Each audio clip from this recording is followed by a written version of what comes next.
Tonight we touch on everything from politics to puzzles. We began with an interview conducted a couple summers ago at the Indiana University Musical Arts Center. When Grammy Award nominations came out last week, the name Joshua Bell among the nominated was no surprise. Bell's rendition of Bernstein's West Side Story is up for a Grammy as the best classical crossover album. Violin virtuoso is among the world's top performers, and after growing up in Bloomington, now travels the globe as an in-demand artist. In our conversation taped in August 2000, Bell talks about crossing over from classical music, coming home to perform, and upon being named a Hoosier living legend.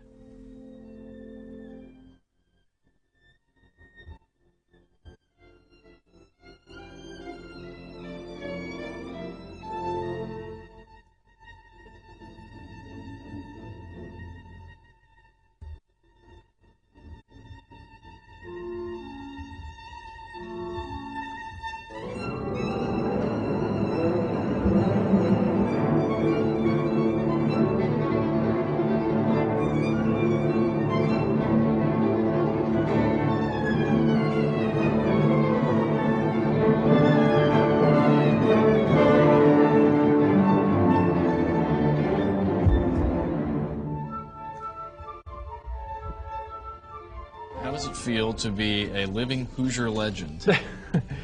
I guess, well, I'm certainly honored to be awarded this thing. I'm slightly embarrassing. I feel a little bit young to be called that, but it's nice to feel appreciated by Indiana, and I feel so close to Indiana and my home, and so it's a very nice feeling. Is it harder to play in Bloomington or easier? I mean, I would think in some cases it might be harder because these are the people who remember when you're 12 and you broke the window or whatever. Yeah, right. Well, certainly the hometown crowd is I wouldn't say harder, but it's definitely exciting and I guess more pressure, but I like more pressure, so that's good. And it's fun to play at home. My family's here and old friends and faculty, and but it is in fact more pressure because I want to come through, for everybody here. You talked about being proud of Indiana. Everything that you read about your career mentions you're from Indiana, and I think that the reason it does is because you're not from the Baltics, you're not from Asia, you're this Midwestern kid who became one of the masters. Do you in any way kind of wear that on your sleeve to some extent, or is that sort of tagged on you? Well, sometimes it's overplayed by the first time I came to New York, the first review I had, they kept going on about corn-fed this and that, which is. But on the other hand, I'm also very proud of the fact that I'm from Indiana, and I didn't go the normal route. I didn't grow up in New York City or in Europe, and so I'm proud of Indiana, and I think I like the world to know also that the Indiana University has, I think, one of the greatest music schools in the world, and most people in the music world know that, but I like everybody to know that because it's quite an accomplishment they've done here, but it's nice, being from Indiana.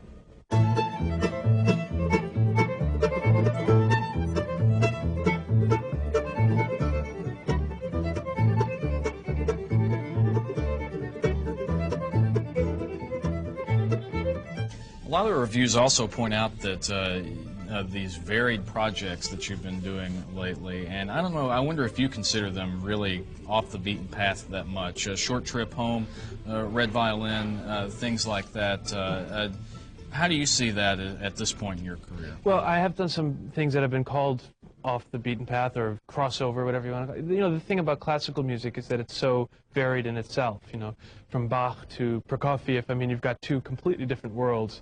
So being a classical musician, you're used to shifting gears all the time. So doing bluegrass-oriented music with Edgar Meyer was not so much of a jump because I'm used to getting inside different styles, but it's good. It's good for me. It challenges me to do things like that, or to do the movie score. It helps my all-around music making anyway, and I also I guess I'm kind of adventurous. I like to do new things and risk. I mean, at the risk of failing, which, not every project is as successful as the next, but I like to try and try different things. Do you ever get tired of hearing that you were this child prodigy? I mean, do you ever get tired of the term prodigy? Well, I don't think it qualifies anymore. I'm 32 years old. But having been a child prodigy, I know. But it actually did last longer than I thought it would. I don't know why, but people continue. Well, are you tired of being called a kid, I guess? I was for a while. Now I'm kind of wishing I was a kid again, actually. But yeah, I was glad to grow out of that label, actually, because it is just a label, and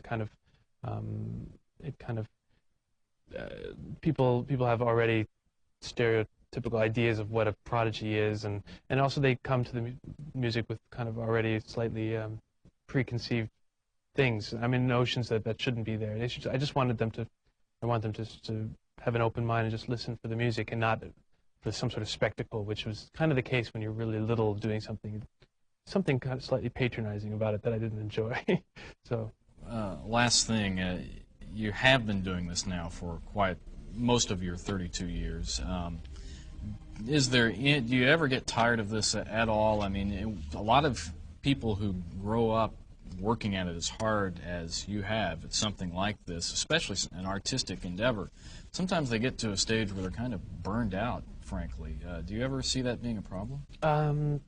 Well, I think there's always a danger of getting oversaturated with things. I think that's why I like to keep my life very varied, even my music making. I think when I feel like things are not fresh, I move on to other things. I think that's the responsibility of the artist, to keep their minds always fresh and not to get in a rut. But there are times where I feel like no new ideas are coming. I feel kind of stale with what I'm playing, and usually I try to then put it down for a while and play some golf or tennis or something like that, then come back to it. And usually, so far, when I come back to it, things come back again. And so the music itself, the great music, is so inspiring in itself that there's very little danger of getting bored with it.